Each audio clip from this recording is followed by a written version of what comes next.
Hey, true believers, thanks for tuning in. This is the Geek Show podcast, and we're taking a look at the Sandman series. This is part 1 of 2, since we need to catch up on the bonus episode that just dropped recently now. I haven't watched the bonus episode yet. I did finish the series. I finished the 10 episodes. But okay. I'm 2 episodes left on the series, but I watched the cat bonus episode because I couldn't wait. Okay, so the cat bonus episode is fantastic. We'll talk about that in our part 2 because they did some interesting things with that. But the animation is gorgeous. That's all I'll say. It's fantastic, and I really want to know. We'll dig into that a little bit more. So a little bit of background about 1988, 1989. I think it was 89.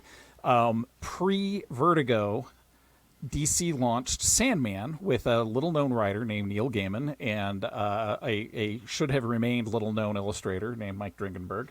I'm being mean, but, cool. I'm glad he got credit for that, and he can live off of that for life. But they put out this comic, and it started out as a horror comic. It was scary. It had a lot of really spooky things, and it was basically about Morpheus, the King of Dreams, being imprisoned by cultists who wanted to capture death instead. Now, real quick, because you're both DC and I'm not. So I need to know the character of Sandman. Now, I know that there was a Sandman character in DC Comics before this one. Yes. Yeah. And that was a guy who just had the ability to make criminals go to sleep. With his sand gun. So this is... just the name is the only thing they share, right? Brand new, and they even play with the Sandman character from DC with the little boy in the Dollhouse episodes. So, okay, so we get to Gaiman has been trying to fight, it turns out, every adaptation of Sandman that has been in development for decades now because he didn't think anybody was going to do it the right way. And I have to say, after seeing this, that was a good fight. Yeah, it was worth it. Worth the wait. And we're even talking about Jake Gyllenhaal was a huge fan of the comic and wanted to do an adaptation of it. And that means that Gaiman put an end to that one, too.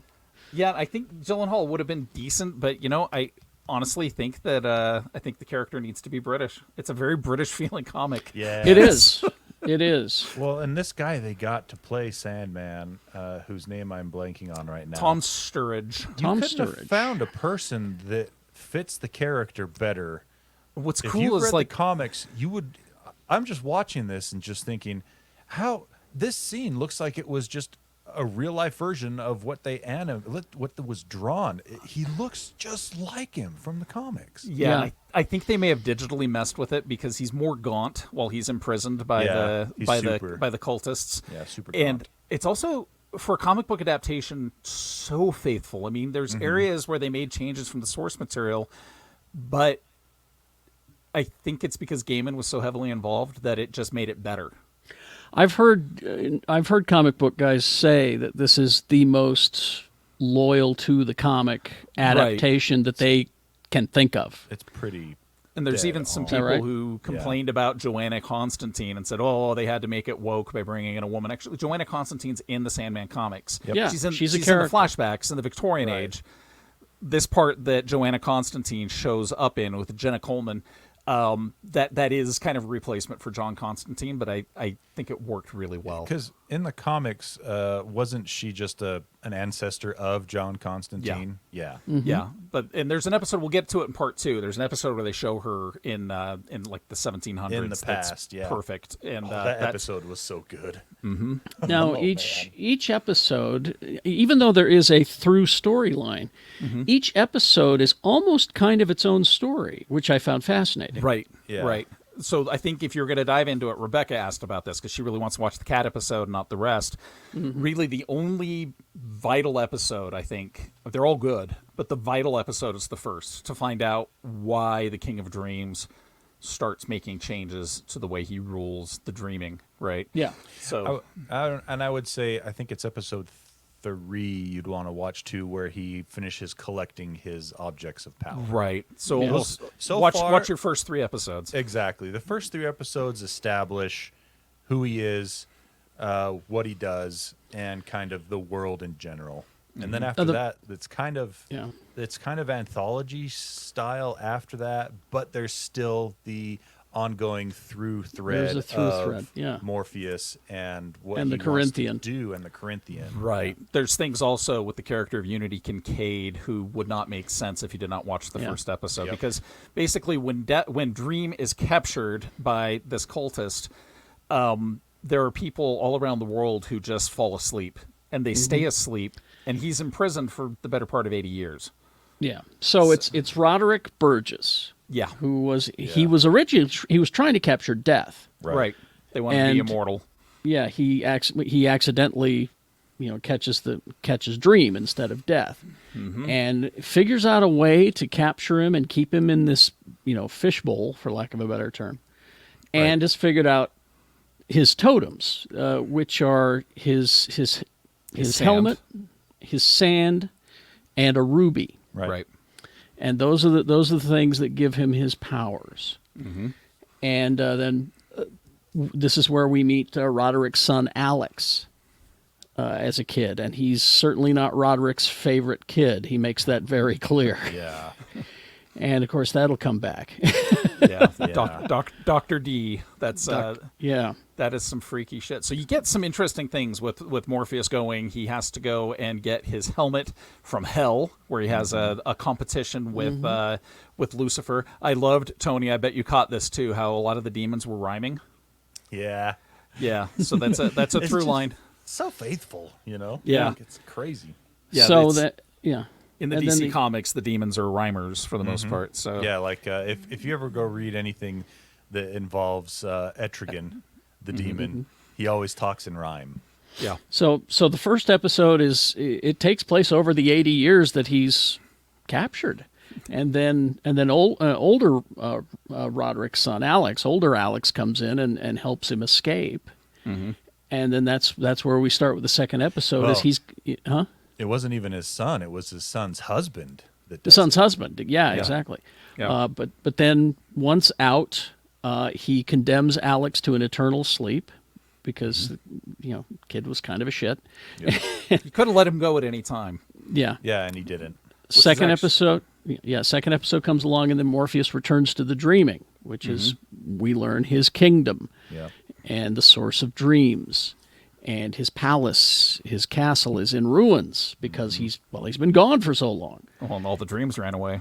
All the denizens of his kingdom have fled, except for like 3 or 4. And Lucienne and what's the pumpkin's name? Merv. Merv the Pumpkinhead. Yeah. And that's where we meet Cain and Abel. You may have heard of them. Yeah. Which is so perfect because in the 60s, we had House of Mystery and House of Suspense. They were comic books from EC Comics, and they were hosted by Cain and Abel. So bringing them into the DC lore, which Gaiman did in the Sandman comics, but this is what they looked like in the comics. It was fantastic. It's wild. Yeah. Well, the problem is that Morpheus is weak because his totems are gone, his power totems. And he determines that in order to get some power back, he has to... Does he kill Gregory, or is it... How does that process happen? Everything in the dreaming is made up of his power. Yeah. Made up of him. And so Gregory was one of the last beings made up of him and his power. So he basically just absorbed him and took the power that kept Gregory alive, that made Gregory back into himself, to kind of act as like a jump start, basically. Yeah. I looked over and caught my wife weeping a little bit. Well, Gregory's a sweetheart. Sweetheart, yes. Yeah. And considering Abel gets murdered over and over and over, his only solace really is his little gargoyle. Yeah. So then he gets enough power that he can summon the Fates, because the Fates are going to help him find all of his stuff. They're so helpful. Yeah, but they're exactly. You have to be careful how you ask the questions to the Fates, and that was a fascinating sequence, by the way. Yeah, and that's where we at least find out that the pouch of sand is with Joanna Constantine, and then he also learns that his helmet is in the hands of a demon, in hell. Yeah, and the ruby is gone to Ethel's son, John D. The illegitimate son of Burgess. Yeah. Yes. Yeah. And so this is where he sets off on his quest after he Yeah. sends baby gargoyles to... Now, in the comic, unless I'm misremembering, wasn't the ruby in possession of Psycho Pirate in the comic? I just reread 24/7, and I don't remember where John D. I mean, the whole thing with the storeroom with the nice lady taking him to the storage unit. That's all in the comic. That whole thing with episode 5 in the diner is in the comic, but made better in this episode. Oh, it's phenomenal. But they didn't really get into who had the ruby so much. But there's some funky, fun things that they do, and I can't wait to talk about this in part 2. There are things that they kept from the comic book that are really only references to other things that happened in other DC comics. Like there's a serial killer called the Family Man in the comics who was killed by John Constantine, and they reference this in a show. This is from a comic book that was published 30 years ago. I mean, unless you read Hellblazer, you're not going to know that storyline. Yeah, exactly. But they just kept that stuff in there, and it's so good. So then episode 3 comes along. Morpheus tracks down Constantine, asking for the return of the pouch. And again, it's back to that, each episode is like its own story, even though there is a through line. I loved this story so much. And Jenna Coleman is so underrated. People just think of her as the companion from Doctor Who. They don't give her credit. Even as the companion from Doctor Who, she was one of the good. best. She was good. She was so good. And she's so good in this. And she held her own against a very good Doctor Who at that time. Yeah, exactly. She did. Let's see. So Constantine remembers that she left it at her ex-girlfriend's apartment. And so they go to the ex-girlfriend's apartment. Her ex-girlfriend's been freebasing Dream Sand. She's been, abusing the powder, essentially, man. and is dying. Constantine exercises to cure the girlfriend of her addiction. But... Well, it turns out the sand has been what's keeping her alive because in her addiction, she wasn't eating, she wasn't drinking. Yeah, she just wasted away. Wasting away, laying in bed, holding onto the pouch of sand, experiencing other people's dreams. They did an amazing thing, too, because there's a lot of flashbacks with Joanna Constantine and this coven of people that she was working with, and it is literally almost frame for frame John Constantine and his old coven that he worked with, where they summoned a demon that destroyed everybody in that thing in Newcastle, and that's like his background story. So shifting it over to Joanna, kind of priceless, and also I think a really good pilot episode for her to do. I would love to see Hellblazer done right. But it would be. I mean, she would. It would be awesome to see her do that as Joanna Constantine. But I also love so much the actor they have doing John Constantine in the DC television universe. But they right now. they did that half decent CBS show. That was actually it was pretty good, but it was more on than half decent. But it was on a network. Yeah, they needed to be here. But for some reason they keep what's his name, Matt something or other. Matt Smith. I know. Matt, I can't remember his name. They keep pulling him back in though because they've used John Constantine in a recent Legends episode of Harley Quinn. Yeah, he was the voice. He voiced the John Constantine, and they drew it like him. They drew him like him. Oh, good. I'm happy for him. Anyway, so Morpheus. Morpheus puts the ex-girlfriend to rest before leaving. But during the same episode, Ethel, who, because of the amulet, her life has been prolonged. She travels to an institution. It's to visit like an institution she's funded with her own money. Yeah, to visit John, who is David Thewlis, who is so good in this. He is so good. And he is obsessed with Morpheus's ruby. And he's changed it. But she's got a thing called a protection amulet, which is what has been protecting her. Yeah. So she gives it to John, and she immediately ages and dies, which I thought was fascinating. And that protection amulet she traded to the demon from hell for the mask. Right. That's how she got that high-powered protection amulet. But then John uses the amulet's powers to escape his institution. Because if anybody tries anything against him, they just explode. Yeah. Yeah. So then in episode 4, I saw the title, A Hope in Hell, and I went, the devil, yay!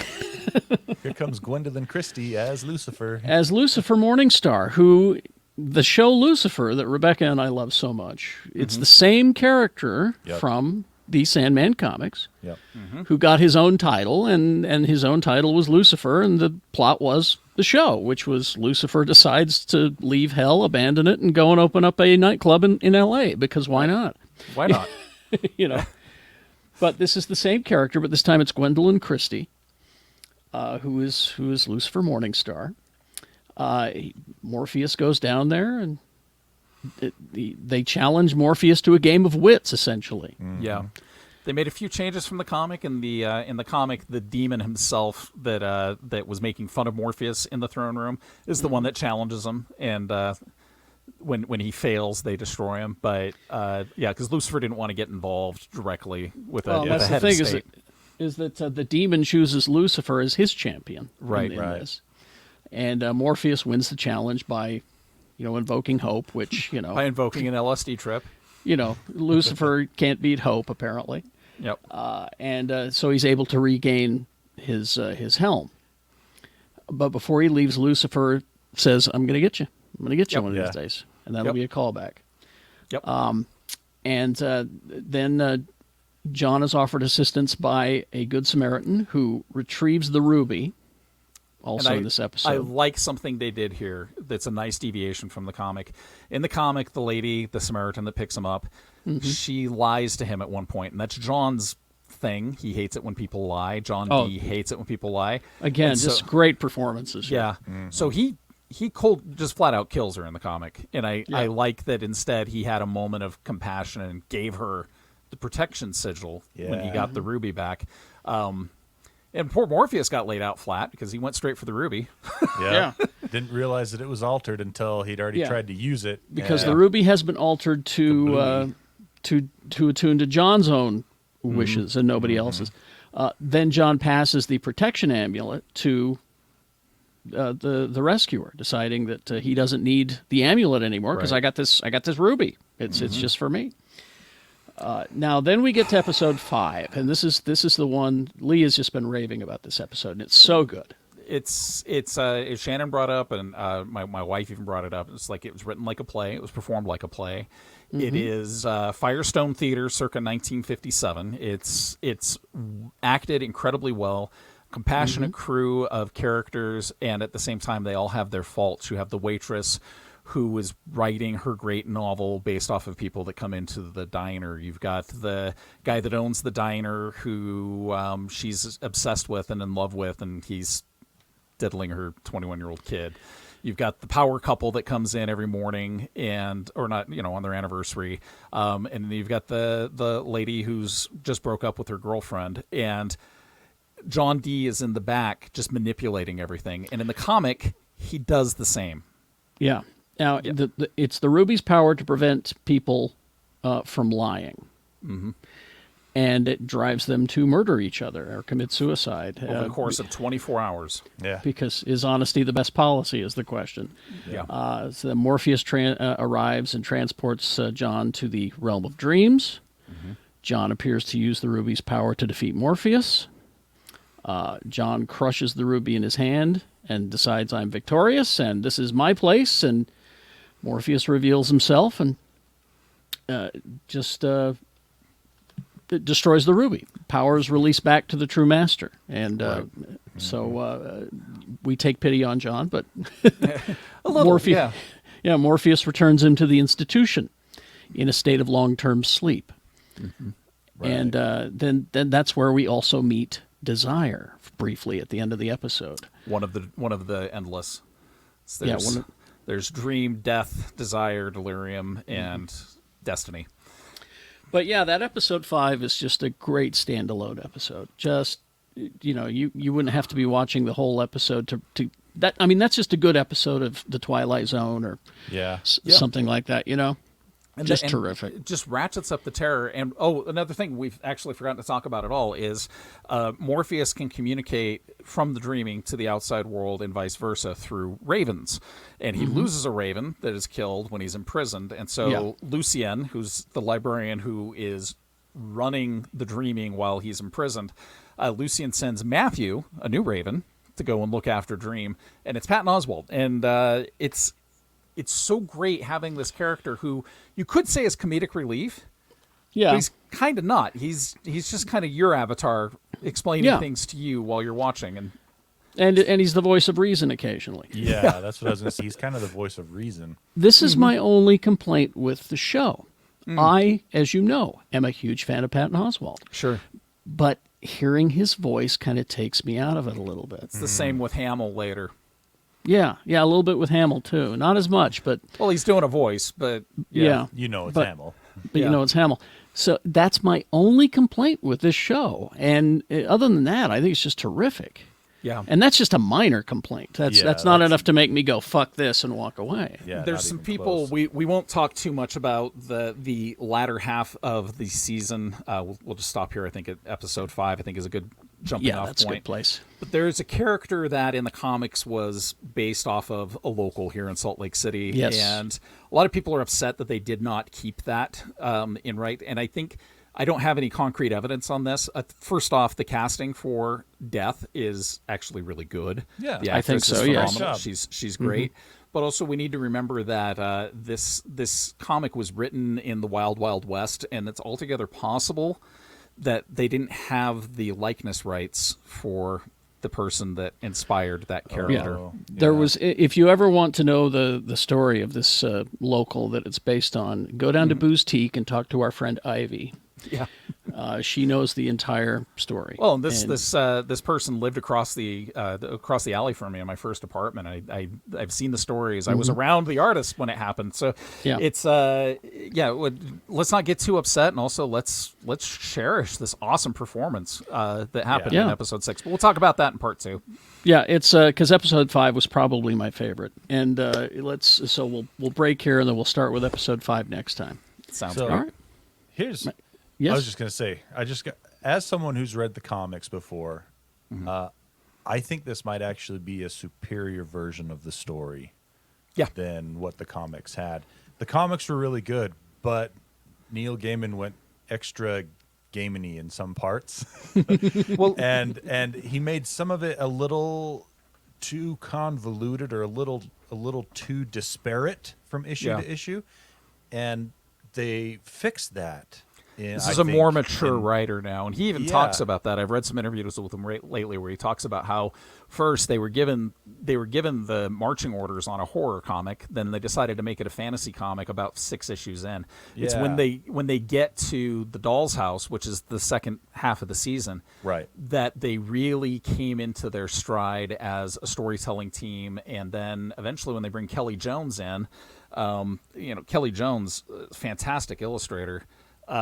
Came in and just changed the nature of the comic, because pre-Vertigo everything was scratchy and quick and let's get it done as quickly as we can, and then they start bringing in good artists, and I think Sandman came into its own, and I think we'll see that if it does, and why wouldn't it get a season 2? Oh, it's got to get a season 2, but so that's what I would say is, even if you didn't particularly care for the comic, if you liked it even a little bit, you got to give the TV show a shot. It was so far it just has blown me away.